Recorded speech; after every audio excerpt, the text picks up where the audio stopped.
Good morning. This is Dr. Timothy Scott back here at LifePoint Medical. It's always a pleasure to talk to you and try to give you some pertinent information this morning. So, actually, I want you to listen in carefully because there is one thing going on that we're trying to mediate, and I want to alert you to it because I think it's going to help you tremendously.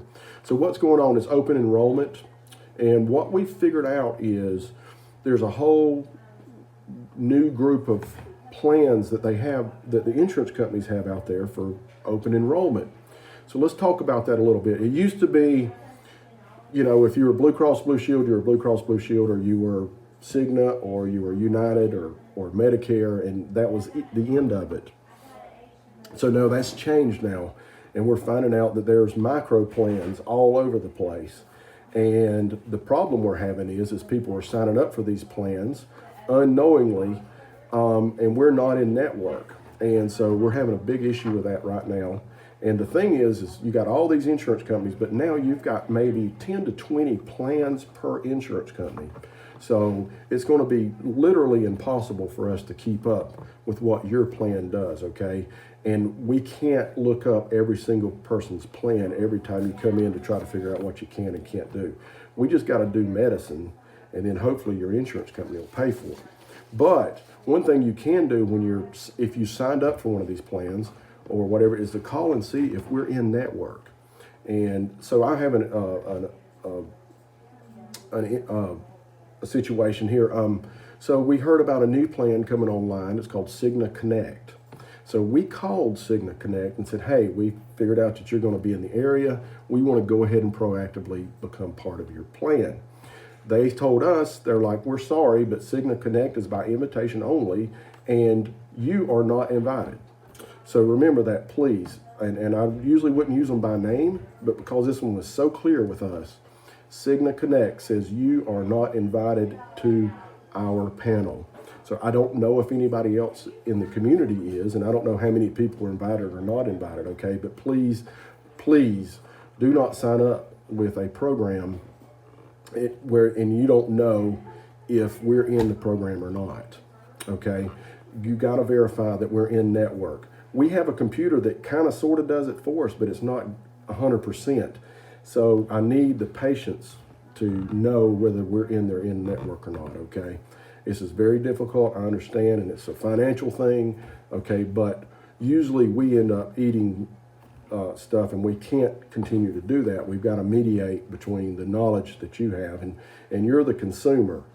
We can always drop the self-pay for you, and some people opt to do that, okay? But please just be vigilant of your plan.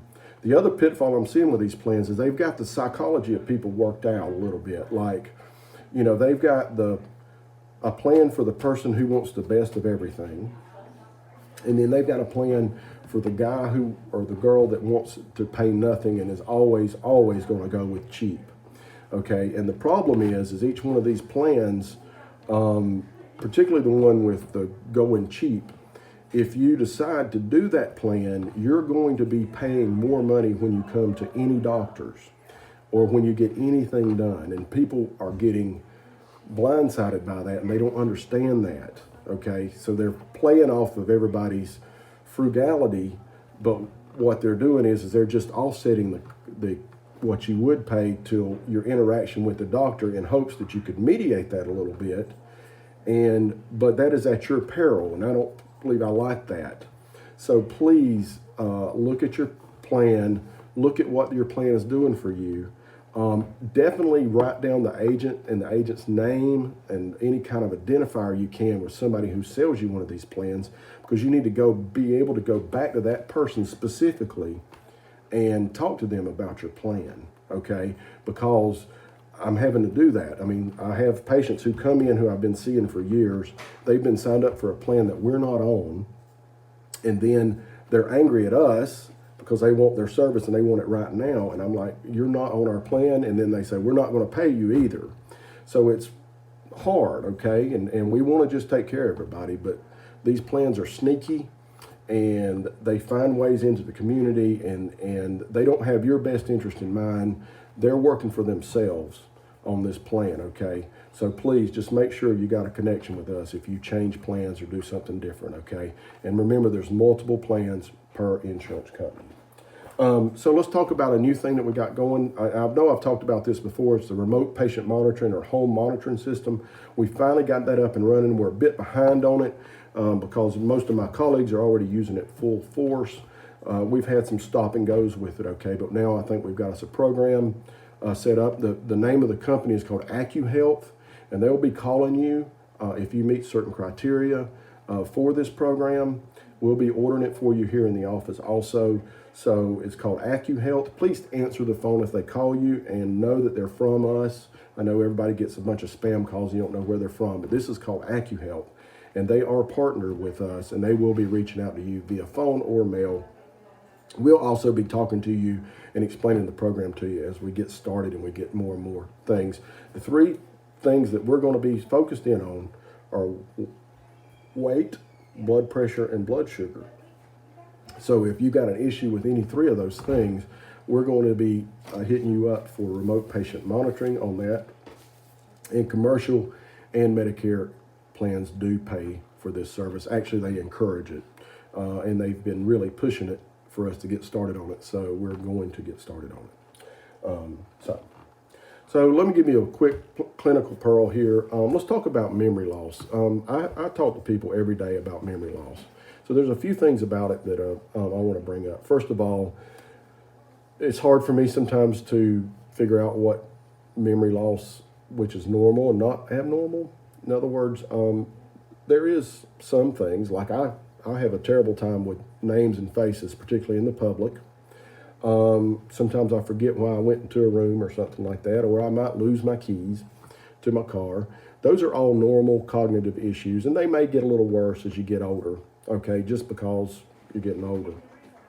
Okay, but there is a threshold, and when you start forgetting critical things, you start messing up the checkbook, you start buying things or doing things that are abnormal for you, or putting products in the wrong cabinet, or maybe, take something that normally goes in the refrigerator and put it in a cabinet, stuff like that, then we're thinking maybe things are, or you get lost driving around, then we're thinking maybe things are getting a little bit more than what we would consider to be normal. So if you think you're having memory issues, and a lot of times the people that are having the memory issues doesn't know it, okay, but their family notices it, and I try to help them approach it in a constructive way, and it's always tough, I promise you. Okay, but if you got a problem, or you think you got a problem with memory, you think you have a family member with a problem with memory, there is things we can check and modify to help improve the situation, and we can do a complete evaluation and make sure that they don't have some other kind of underlying cognitive issue like Alzheimer's disease or dementia. But anyway, we're here for you on that. The pearl I wanted to give you was there is some things you can do to help with your memory. Staying busy, staying active, exercising, keeping your mind busy on new things, stuff like that is things you can do to mediate your risk of memory. Staying healthy, staying away from depression or getting your depression treated will help with your memory issues, okay? Because depression is a risk factor for memory issues as you get older. Having a healthy diet, staying on a healthy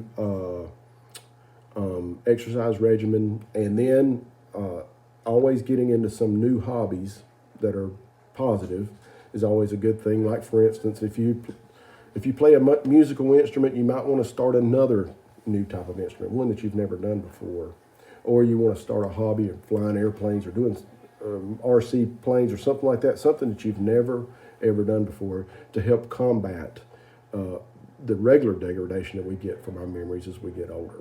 So those are little pearls I left for you to think about, and certainly I'm more than happy to talk to you in the exam room about more specific things, okay?